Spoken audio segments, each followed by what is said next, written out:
Para entrar en materia de qué está pasando con esta tensión diplomática entre Quito y Ciudad de México, hoy tenemos con nosotros a Paul Troncoso, quien, como ustedes saben de programas anteriores, es economista, es abogado y es internacionalista, y actualmente está cursando sus estudios doctorales en los Estados Unidos y se encuentra en la ciudad de New Orleans. Así que bienvenido, Paul, al programa de hoy. Gracias, Daniel. Un placer para mí estar acá con ustedes. Placer para nosotros tenerte aquí. Y Paul, queremos iniciar con la pregunta habitual. O sea, ¿qué está pasando en Ecuador? ¿Qué está pasando entre Ecuador y México últimamente? ¿A qué se debe un hecho tan grave como que el nuevo gobierno de Daniel Noboa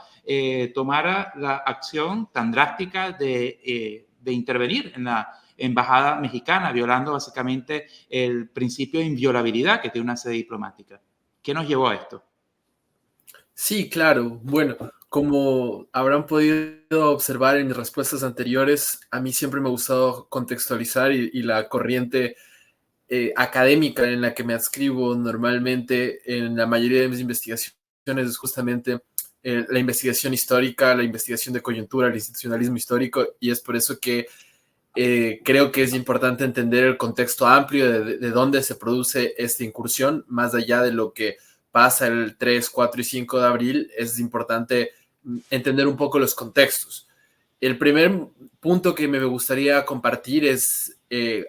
cuál es el origen de la incursión del Ecuador en la embajada mexicana, y es justamente la detención de Jorge Glas de Espinel. Jorge Glas, vicepresidente de Rafael Correa entre los años de 2013 a 2017, y posteriormente fue vicepresidente electo junto con Lenín Moreno, hizo dupla con Lenín Moreno para las elecciones de 2017, para el periodo 2017-2021. Este ex vicepresidente, desde el inicio de sus labores, estuvo ligado a varios escándalos de corrupción en los que se hacían acusaciones en su contra, y después con lo que terminó sucediendo con el caso de Brecht, después con el caso del excepcionalismo del terremoto de Manabí en el 2016 y con algunos otros eventos que implicaban coimas, acusaciones de cohecho, peculado, enriquecimiento ilícito, algunos tráfico de influencias, otros casos de corrupción que caracterizaron al gobierno correísta, hizo que en este caso Jorge Glas haya tenido una sentencia que estaba en firme, ejecutoriada en 2010 por casos de tráfico de influencias, casos de enriquecimiento ilícito y los delitos que hemos mencionado, con una sentencia de 8 años. Entonces esta sentencia se termina cumpliendo 4 años y él tiene libertad condicional, en este caso sin poder salir del país, pero con la posibilidad de dejar el recinto penitenciario al cumplirse la mitad de la condena por un habeas corpus que se había interpuesto frente a la justicia ordinaria en el Ecuador. Entonces, este es el individuo por el cual se genera la disputa diplomática, y el problema que termina rodeando a él es que México en el mes de diciembre de 2023 le concede a él una revisión de su estatus y le concede asilo dentro de la embajada en Quito. Entonces, esto que sucede en diciembre de 2023,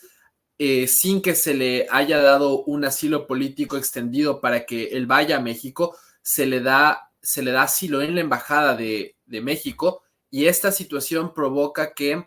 pues obviamente, Ecuador desde ese momento requiera a Jorge Glas frente a la justicia, porque él debía declarar por otro hecho de corrupción del que se le imputa, relacionado precisamente a irregularidades en cuanto a la asignación de recursos excepcionales para el terremoto en Manabí en 2016. Entonces, él era una persona requerida por la justicia ecuatoriana, una persona que estaba cumpliendo una condena con una sentencia ejecutoriada, una sentencia en firme, y él estaba requerido por la embajada, por el gobierno ecuatoriano, pero se hospedaba en ese momento en la embajada mexicana para Ecuador. Posteriormente, a inicios de este mes, en el mes de abril, Andrés Manuel López Obrador, el presidente de México, realiza declaraciones provocativas respecto a lo que sucedió el año pasado con Fernando Villavicencio y las elecciones en Ecuador. él hace una alusión en la cual la culpabilidad de la muerte de Fernando Villavicencio se daba por un entramado de intereses que pensaban o que buscaban que se beneficie a Daniel Noboa, y que gracias a eso él logró acceder a la presidencia en detrimento de Luisa González, candidata con la cual él tiene afinidad ideológica, y con el movimiento en general del expresidente Rafael Correa, con el cual él tiene claras preferencias ideológicas con una agenda de izquierda. Ahora, el tema en ese momento es que... Paul, si te interrumpo un segundo, porque es que me parece tan interesante este caso, y más cuando hablamos de los precedentes, como tú ya muy bien lo has dado, y para quienes nos están escuchando en la radio, esta información que estamos sacando es sobre cronología de asaltos a embajadas en los últimos 50 años de una agencia suiza, de Swiss Info, y lo vamos a dejar en nuestro canal de YouTube. Únanse a nuestro canal para seguir leyendo este artículo tan interesante, porque entonces en él entendemos cómo los precedentes que hemos visto de asaltos a embajadas se han dado ni siquiera como fue en el caso de Jorge Glass, un hombre que fue sentenciado a la cárcel, estuvo en prisión, como tú bien has dicho, y que salió bajo libertad condicional, perdón si digo mal el término. Y en anteriores casos vemos que eran casos de persecución, básicamente, persecución de militares, persecución a luchadores sociales, persecución incluso a una maestra, o incluso gente que entra por la fuerza a embajadas en países extranjeros, ¿no? Entonces, ¿qué es, Paul, lo que desencadena tanta revuelo a esta noticia? Porque me estás hablando de que este señor Jorge Glass es un hombre que fue sentenciado. ¿Es que hay algún tipo de apoyo, de relaciones entre México y quizás gente que apoya a Jorge Glass para salir de Ecuador? ¿Es que está Jorge Glass siendo verdaderamente un perseguido político en Ecuador? Ese es justo el tema, y es la situación crítica, porque creo yo que si es que se analiza en términos jurídicos cuáles son las condiciones en las cuales se encuentra Jorge Glass, son totalmente diferentes a las que, por ejemplo, tiene Rafael Correa. Dentro de la sentencia que se da para Rafael Correa por influjo psíquico, existe una posibilidad doctrinaria de debate respecto a cuáles son los alcances y las figuras, pero aquí nos estamos refiriendo a hechos de corrupción concretos en los cuales hay evidencia contundente. Entonces, hay una diferenciación. Hay otros casos en los que, pese a que la lógica y la razón nos diría que existe culpabilidad, en un sistema acusatorio adversarial, como es el caso ecuatoriano, debe existir una prueba contundente que releve de la presunción de inocencia al acusado. Y en ese caso, Jorge Glass efectivamente perdió su estatus de inocencia por pruebas contundentes. Entonces, esta situación hace que la sentencia condenatoria que está en firme, una sentencia ejecutoriada, le dote a Jorge Glass un carácter de un delito común, que no es un delito político, porque es un delito que atenta contra las arcas del Estado. No estamos hablando de una resistencia ilegítima o un derecho a la protesta o un derecho a la disidencia. Estamos hablando de la violación de las arcas públicas por el enriquecimiento de terceros o de su persona a partir de el aprovecharse de un cargo de poder en el que tenía acceso a recursos privilegiados. Entonces, las declaraciones de Andrés Manuel López Obrador respecto al caso ecuatoriano implica una violación del principio de no intervención en el derecho internacional público, en los cuales un jefe de Estado está hablando sobre otro Estado y está alegando algo gravísimo. Está poniendo en tela de duda el elemento neurálgico de las democracias, que es las elecciones libres y competitivas. Está diciendo y está haciendo una alegoría a que los eventos realizados en Ecuador el año pasado, las elecciones en Ecuador, no fueron legítimas. Esta provocación hace que Daniel Noboa decida declarar como persona no grata a la embajadora de México en Ecuador, y en ese momento, cuando se declara como persona no grata, desde la contraparte de México insiste que Ecuador está exagerando las cosas, y ahí viene esto. Yo lo planteo desde una perspectiva, mirándolo desde afuera, sin el calor del momento, sin pasionalismos, como una escalada de provocaciones. Creo que fue una escalada de provocaciones inmadura de ambas partes, porque está existiendo una parte que absolutamente sin tener antecedente alguno está haciendo alusión a que las elecciones en Ecuador no fueron justas, no fueron competitivas, está haciendo alusión que se violó el Estado de Derecho, que se utilizaron estrategias extrajudiciales, extrajurídicas para influir en las elecciones, y entonces Ecuador declara como persona no grata a la embajadora producto de estas de declaraciones que violan el principio de no intervención, y como respuesta el presidente mexicano le dota un asilo político y solicita un salvoconducto para Jorge Glass para poder llevárselo a México. Entonces, ahí estamos en un momento crítico, que es justo donde Ecuador, de manera preventiva, para evitar la fuga de Jorge Glass, incursiona en la embajada el 5 de abril a las 10 de la noche para efectivamente evitar que exista una fuga y quede en impunidad una persona que tenía una sentencia condenatoria ejecutoriada por delitos contra el Estado. Y antes de ahondar más precisamente en esta parte que vale la pena explicar muy bien cuál fue el motivo principal por Ecuador, por el hecho por el cual tomó esa decisión tan fuerte de intervenir en la Embajada Mexicana, es un buen momento para recordarles a ustedes que si la electricidad lo permite en este instante, usted nos escucha a través de la señal abierta de Radio Aragua 1010 AM, la estación del Búho Simpático, y en este momento son las 11:17 de la mañana. Hoy estamos hablando sobre qué está pasando entre México y Ecuador, especialmente con el caso de Jorge Glass, quien fue ex vicepresidente de Ecuador y se encontraba con un estatus primero de huésped y luego de asilado político en la Embajada de México, lo cual conllevó a la intervención por parte de las fuerzas de seguridad del Ecuador para extraerlo de la embajada y así llevarlo finalmente a un recinto presidiario donde hasta esta fecha se encontraba luego de ir a un hospital por cuidados de salud. Sin embargo, Paul, ahora, de nuevo, voy a ahondar en esto último que tú acabas de decir. Hubo una escalada de tensiones entre Quito y Ciudad de México por las declaraciones de Manuel López Obrador, es decir, por AMLO. Declaraciones que hicieron mucho ruido porque ponían en tela de juicio,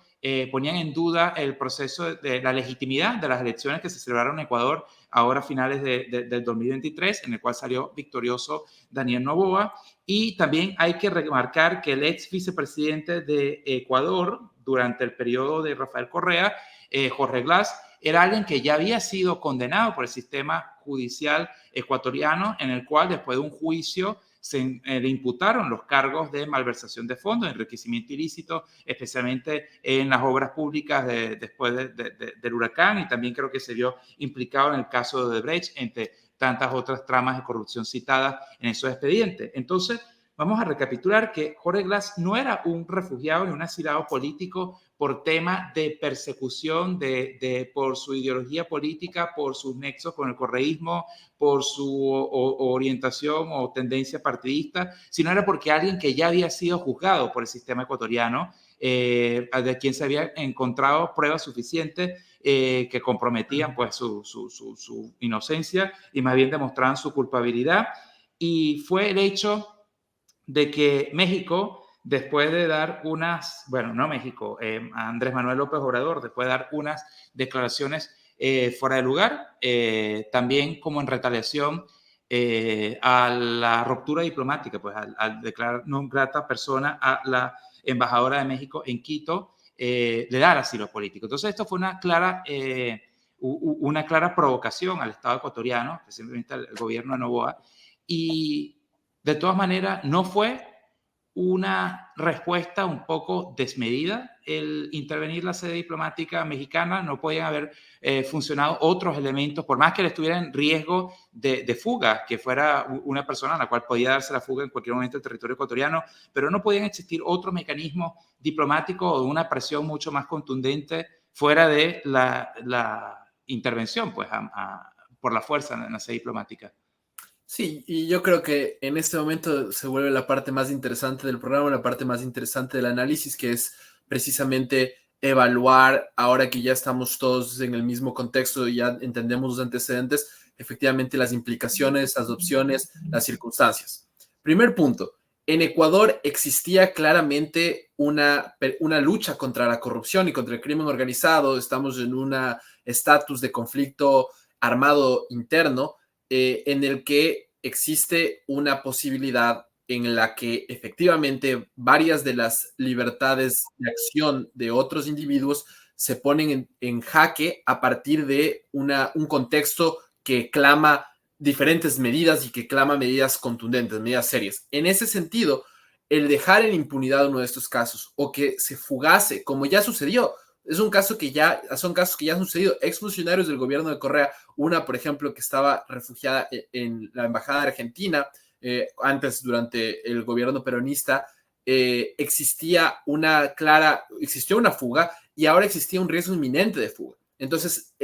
la implicación de una fuga de una persona vinculada con la corrupción para el contexto ecuatoriano en el cual se está dando una fuerte lucha frente al crimen organizado sería, en cuanto a imagen pública, un evento, la verdad, lastrante de la confianza hacia el presidente y su capacidad de lidiar con el crimen en general y el crimen contra el Estado en particular. Ahora, el segundo punto que es clave entender ahí es las opciones que existían. Ahí viene nuevamente, y ahí es la Convención de Caracas de 1954, que es importante tomarla en cuenta, es que la violación que se da en este caso de la sede diplomática hubiese tenido, se vulneraba el mismo artículo citado en este cuerpo legal en caso de hacer una revisión del vehículo de la embajada que está migrando por la declaración de persona no grata o en general de cualquier vehículo protocolar. Eso es clave porque las implicaciones legales de violación, tanto de incursionar en la embajada cuanto de revisar siquiera la inviolabilidad de la valija diplomática, por ejemplo, la inviolabilidad en este caso del transporte diplomático, se ponía también en jaque en caso de que existía cualquier revisión por fuera de la embajada. Entonces, estas son las alternativas que existían. Ahora, una cosa es la violación legal, que las dos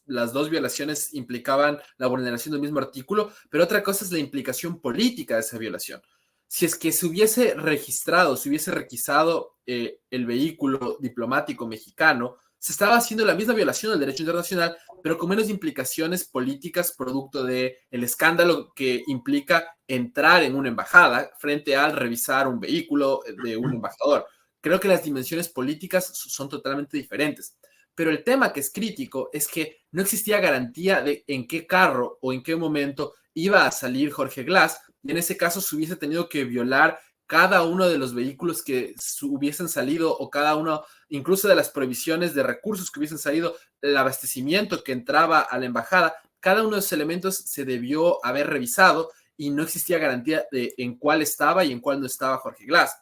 No obstante, las vías que se debían tomar en términos eminentemente legalistas, si nos ponemos desde una perspectiva claramente internacionalista e idealista, estamos pensando que las acciones a tomar debían ser la denuncia de estas situaciones, la denuncia de la violación del principio de no intervención frente a organismos internacionales, frente a la OEA, frente a las Naciones Unidas, para mostrar la disconformidad del gobierno ecuatoriano con la intervención mexicana. Pero ahí viene la eterna duda que siempre en relaciones internacionales, en ciencias políticas,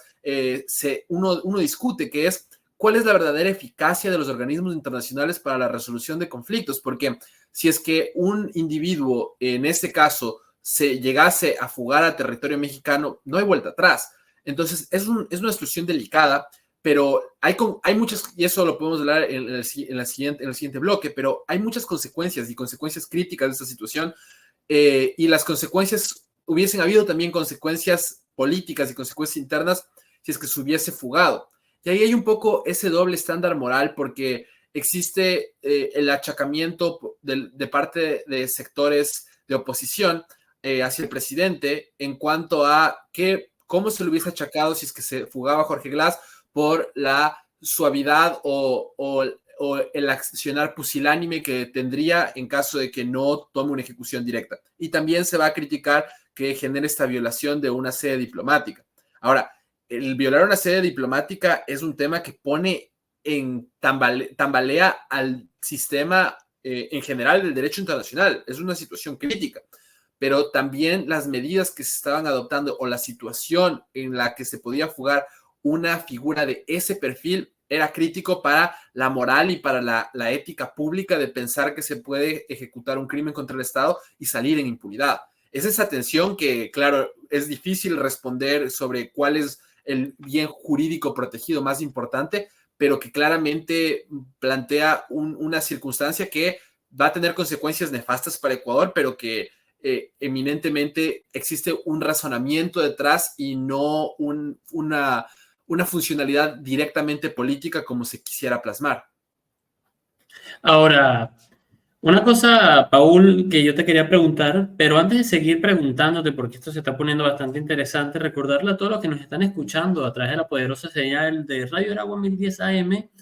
que nos tienen que, de nuevo, estamos aquí hablando con Paul Troncoso, que es amigo de la casa, experto en temas internacionales y específicamente en política ecuatoriana, sobre el asalto que hizo justamente fuerzas ecuatorianas a la Embajada de México el 5 de abril del 2024.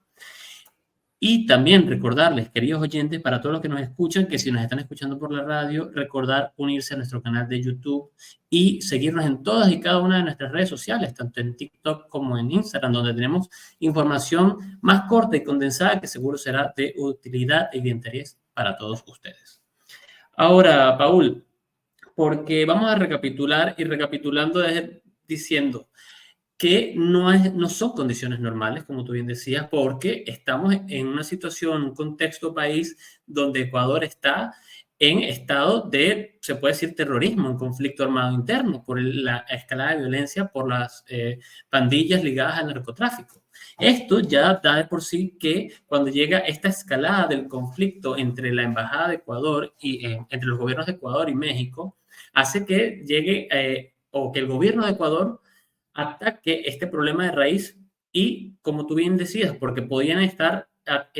violando el derecho internacional de uno u otro carro y al final de cuentas quizás hubiesen burlado al sistema ecuatoriano. Lo que hizo Rafael Noboa de una manera rápida y, digamos, sencilla fue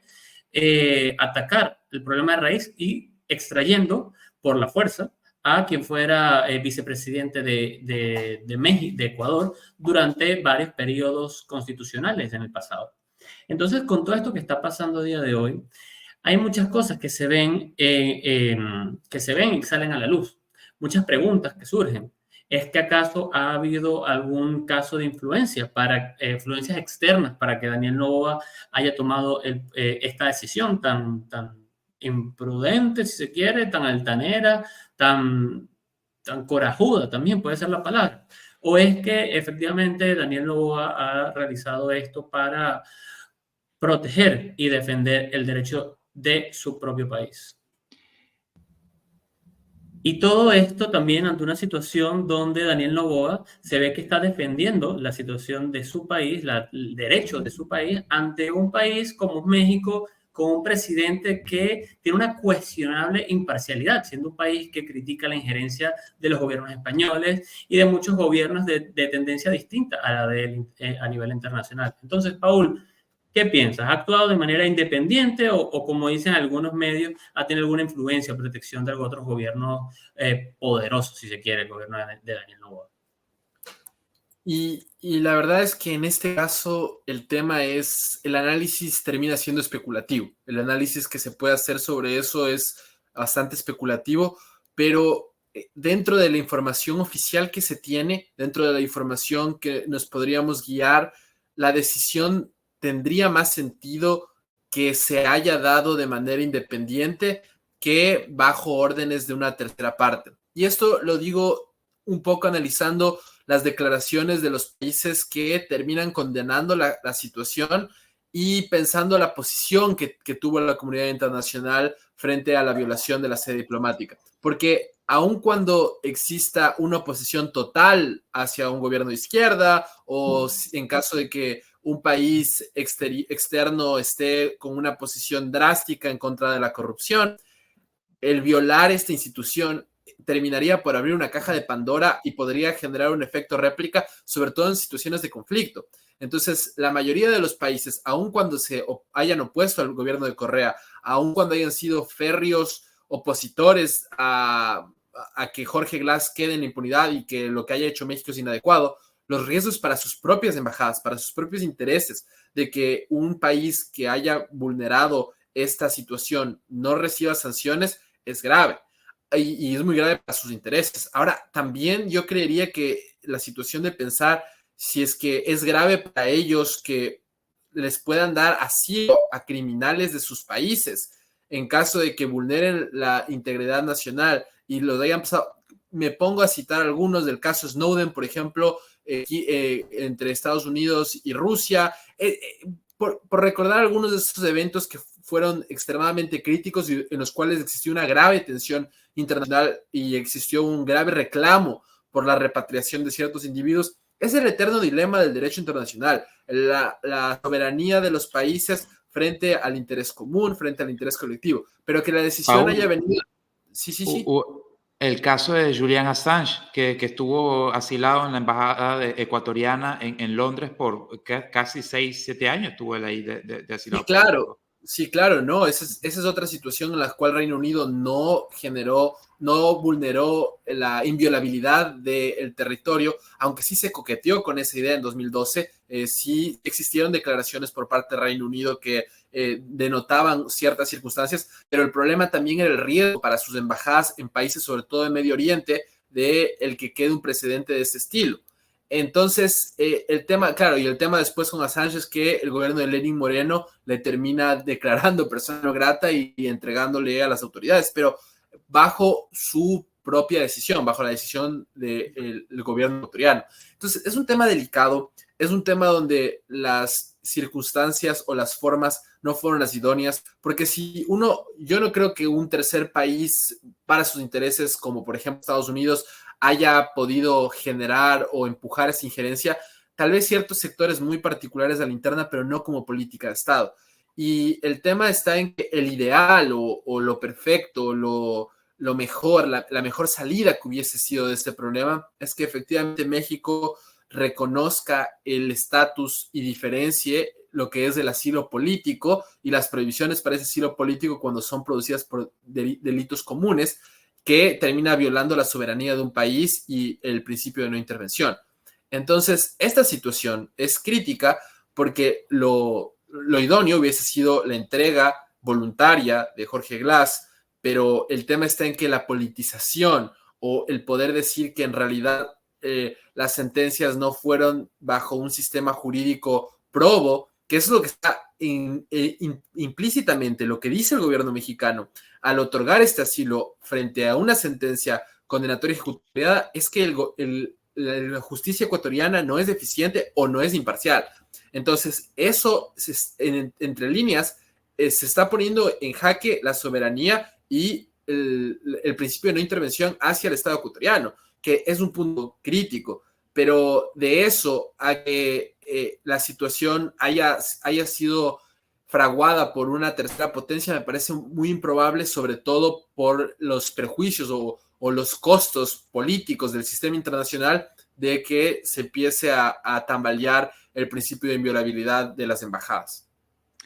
En este momento son las 11:34 de la mañana y usted nos escucha a través de la señal abierta de Radio Aragua 1010 AM, la estación del Búho Simpático, conectándonos hoy con toda Venezuela desde Budapest, Hungría, en conexión con New Orleans, Estados Unidos. Nos acompaña Paul Troncoso, quien es economista, abogado e internacionalista. Y estamos discutiendo precisamente sobre qué está pasando entre México y Ecuador con la escalada de tensión que suscitó los acontecimientos de hace un par de semanas, cuando el gobierno de Quito decidió intervenir a la fuerza la embajada mexicana para extraer y apresar a Jorge Glass, quien fue ex vicepresidente de Ecuador durante el periodo de gobierno de Rafael Correa y sobre quien pesan unos cargos judiciales por corrupción, peculado y malversación de fondos.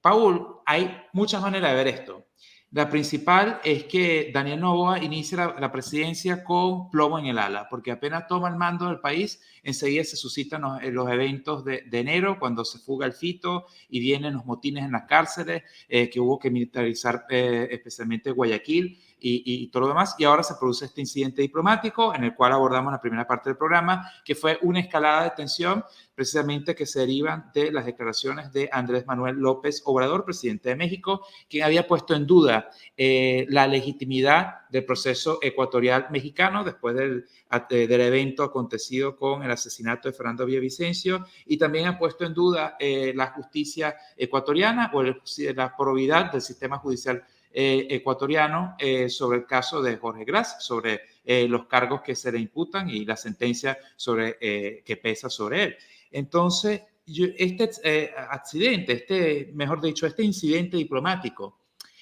yo lo veo con preocupación, por eso que tú mencionabas ante el corte, sobre el antecedente que está poniendo en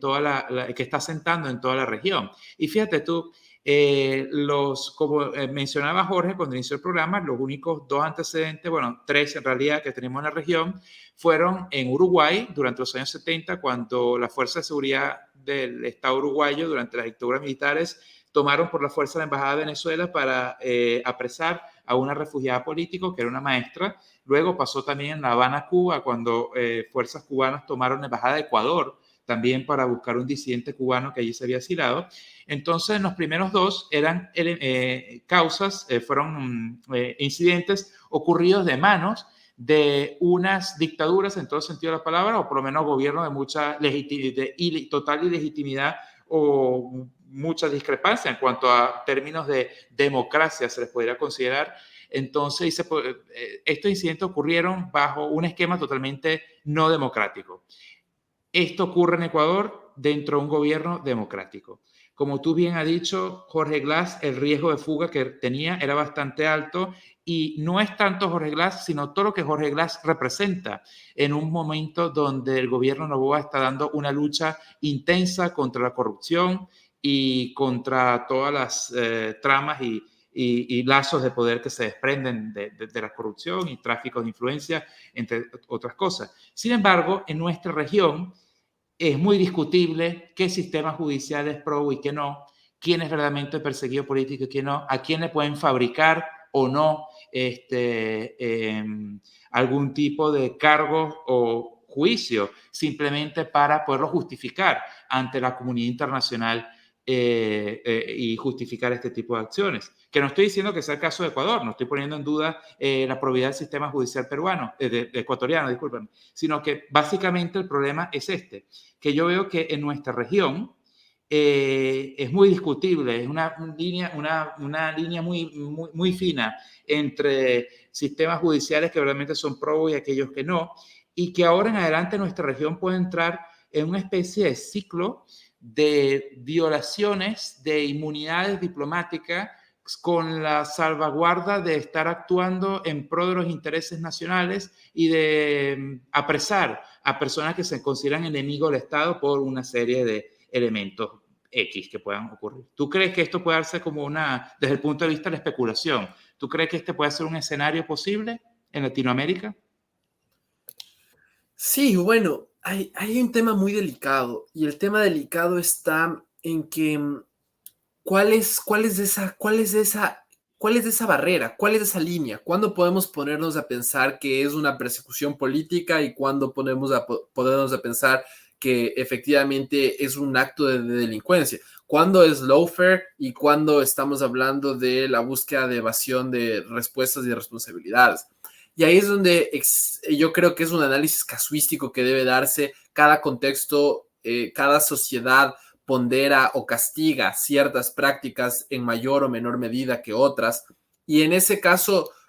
yo soy un fiel defensor de la institucionalidad, soy un fiel defensor de la rectitud en cuanto al Estado de Derecho, que implica justiciar y sentenciar a todas las personas en las mismas circunstancias de una manera idéntica. Entonces, en ese caso, cuando existe claridad de normas, el ideal es que se apliquen esas normas, y va a existir discrepancias de criterios definitivamente, pero dentro de un marco de lógica interna y no contradicción. ahí es cuando yo creo que se está pasando una línea. Entonces, en mi opinión, las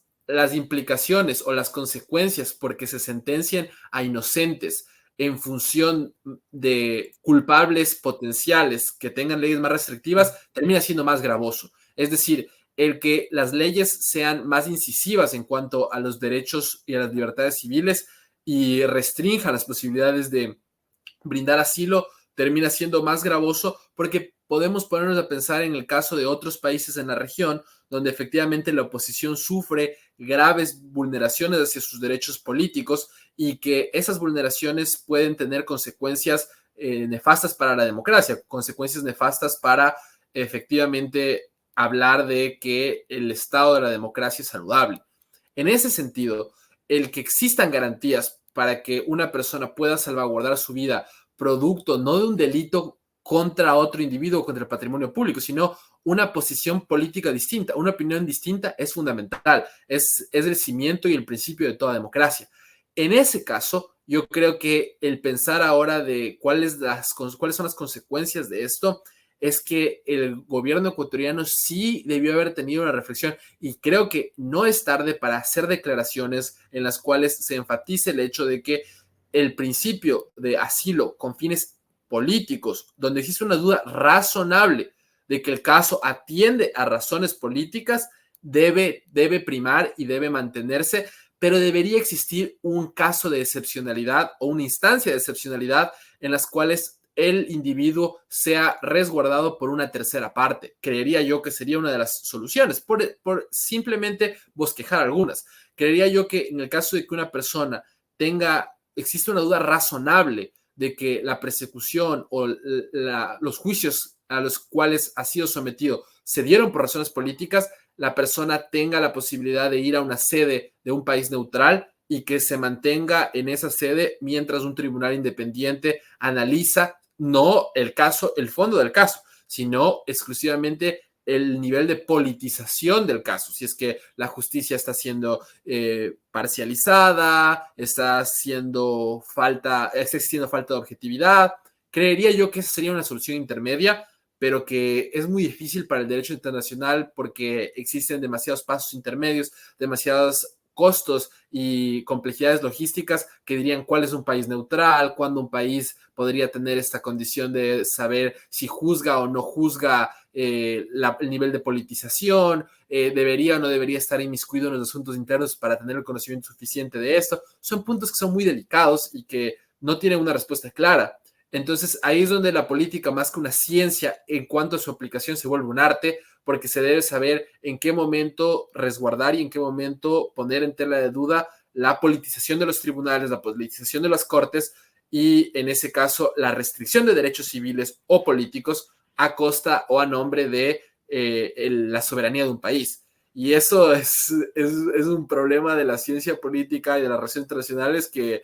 lleva 200 años sin ser resuelto y que creo que seguimos tratando de reflexionar alrededor de cuáles podrían ser otras alternativas u otras soluciones para el problema. Lo importante es aclarar que Jorge Glass, en este caso, no está siendo objeto de una persecución política, tampoco está siendo objeto de una persecución por su ideología o por el partido al cual estaba adscrito, ni mucho menos, sino por todo un prontuario comprobado por el sistema judicial. De hecho, hubo una sentencia que se tomó, y me vas a corregir si me estoy equivocando, pero estas averiguaciones, análisis y juicio tuvo lugar antes del gobierno de Noboa. Así que se está ejecutando simplemente algo que ya el sistema judicial había fallado y que por lo tanto es ejecutando eso ante el peligro inminente de fuga y una intromisión por parte del gobierno mexicano que si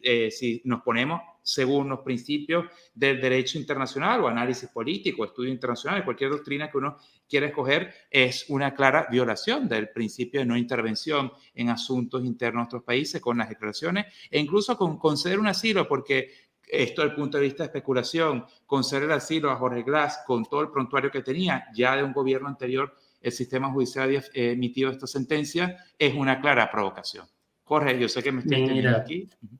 No, más bien, agregando lo que tú acabas de decir y lo que dice Paul, lo que podemos decir a ciencia cierta es que llegar a un cargo de representación, llegar a ser presidente de la República, y las decisiones que se tienen que tomar no son sencillas. Eso es verdad. Y la presión que cualquier presidente, y en este caso Daniel Noboa, ha tenido en sus hombros al momento de dar el sí para hacer esta acción contra la Embajada de México, tuvo que haber sido bastante sopesada, tomando en cuenta muchas aristas, ¿no? Pero cuando ya son las 11:45 de la mañana y ya estamos llegando al final del programa de la poderosa señal de Radio Aragua 1010 AM,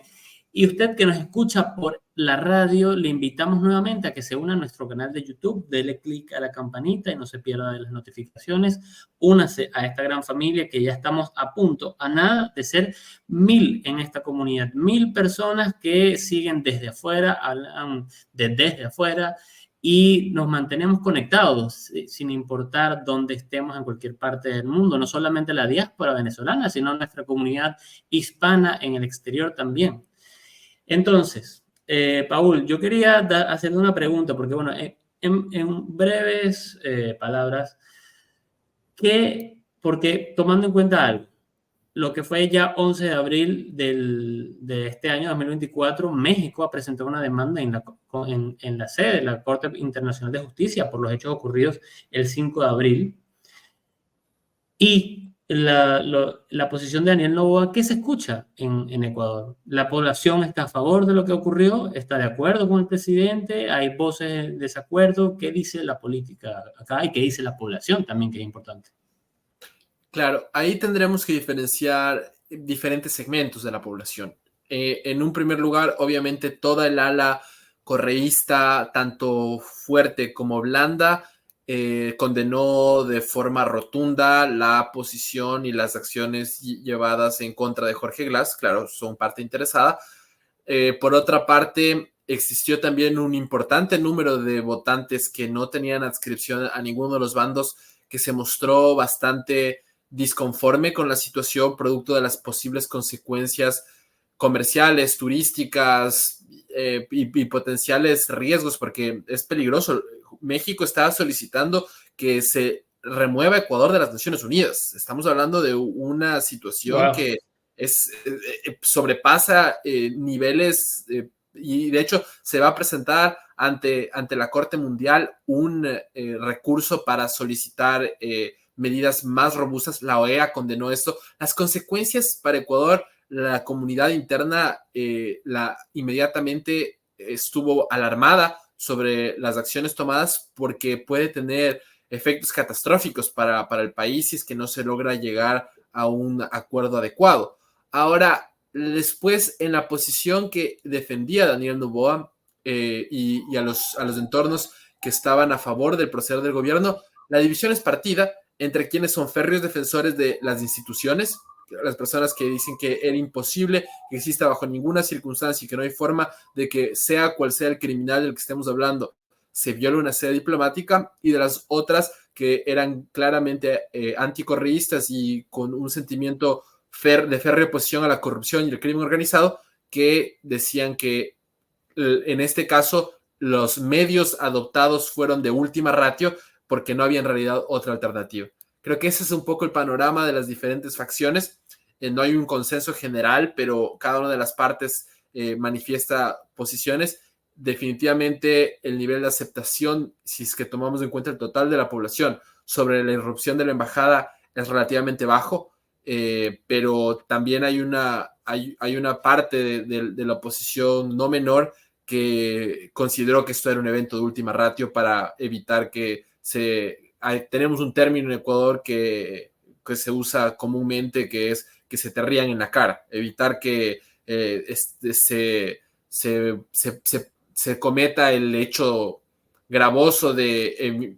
transportar a una persona con un salvoconducto en un avión de otro país que tenía una sentencia condenatoria ejecutoriada.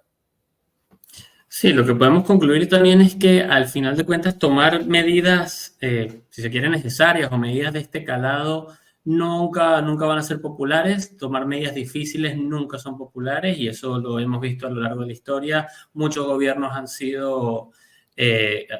visto eso, cómo les baja la popularidad quizás, pero la historia ya dirá cuál fue el resultado de este tipo de medidas, si fue una medida que al final de cuentas correcta para defender el Estado ecuatoriano, sus instituciones, el derecho y a su población para darle mayor institucionalidad y seriedad a su país, ¿no? O por el otro lado fue una decisión bastante apresurada, si se quiere. Pero bueno, Daniel, yo creo que ya llegando al final de este programa, ¿qué piensas? Yo creo que como editorial de este programa, para cerrar el día de hoy, en conclusiones, concuerdo contigo y también rescato un elemento muy importante que dijo Paul, que siempre tenemos que apelar al respeto por la institucionalidad y los canales regulares y todo lo que está establecido en el derecho internacional público Totalmente. y también en la Corte Penal Internacional y todos los elementos de justicia que existen. El debate siempre va a existir sobre cuál es la verdadera efectividad de estas instituciones, de estos organismos, de estos marcos legales y jurídicos, pero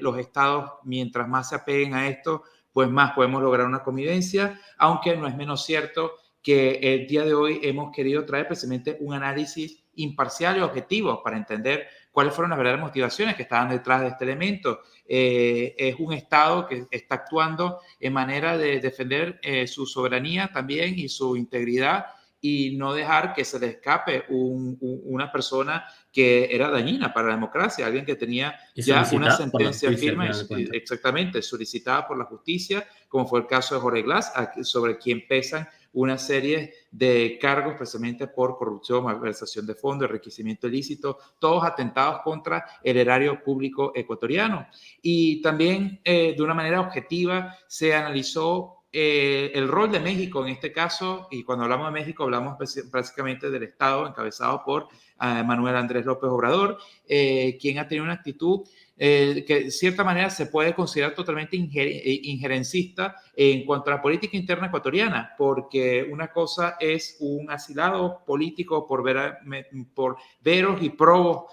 elementos políticos y otra puede ser una persona que simplemente es un fugitivo de la justicia, como parece este caso de Jorge Glass. De todas maneras, en este programa siempre apelamos por el respeto del derecho y los marcos legales establecidos y suscritos por el Estado, tanto para la protección interna de sus ciudadanos como para la convivencia regional. Paul, últimas palabras que quieras agregar de tu parte. Sí, no, nada.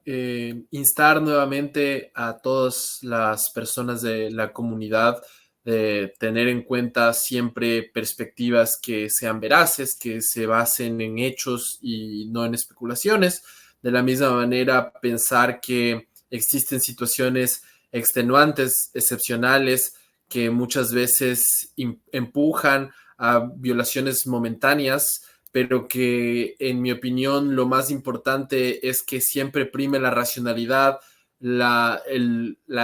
inhibición del conflicto, la posición dialógica entre las partes que permita llegar a consensos, y soy optimista frente a las posibilidades que existen en este momento de que tanto Ecuador como México tengan un proceder civilizado, con altura, con alcurnia, jerarquía, en el que se pueda discutir de manera responsable, respetuosa, cuáles han sido los alcances, cuáles han sido las falencias, tanto de una parte cuanto de la otra, y cuáles son las posibles soluciones del conflicto. Creo que somos una gran comunidad que desde la Patagonia hasta el norte de México implica un grupo de personas que compartimos una memoria histórica, compartimos habla, compartimos costumbres, compartimos tradiciones, compartimos prácticas que deberían reforzarse a lo largo del tiempo y deberían, en vez de dividir o escindir a nuestras poblaciones,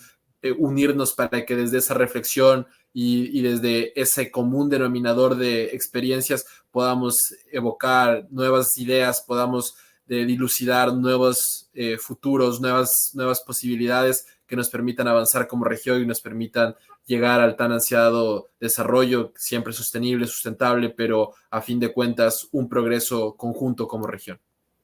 Bueno, agradecido contigo y también nos unimos en la misma esperanza de que México y Ecuador puedan superar este percance, este incidente diplomático de, valga la redundancia, la manera más diplomática y civilizada posible, apelando siempre por la hermandad que tiene que prevalecer entre los pueblos de América Latina, desde el Río Grande hasta la Patagonia. Así que agradecidos con Paul Troncoso, quien es economista, abogado e internacionalista ecuatoriano y que nos acompañó hoy desde New Orleans, Estados Unidos, y quien nos dio su interesante y valuable análisis imparcial y objetivo en cuanto a este incidente diplomático entre los dos países. Y agradecidos ustedes, querida audiencia, por permitirnos acompañar el día de hoy en su casa, en su trabajo, mientras usted maneja. Así que muchísimas gracias. La invitación es a sintonizarnos hasta el próximo martes. Y recordarle a todos ustedes que nos han escuchado a través de la señal abierta de Radio Aragua 1010 AM, la estación del Búho Simpático.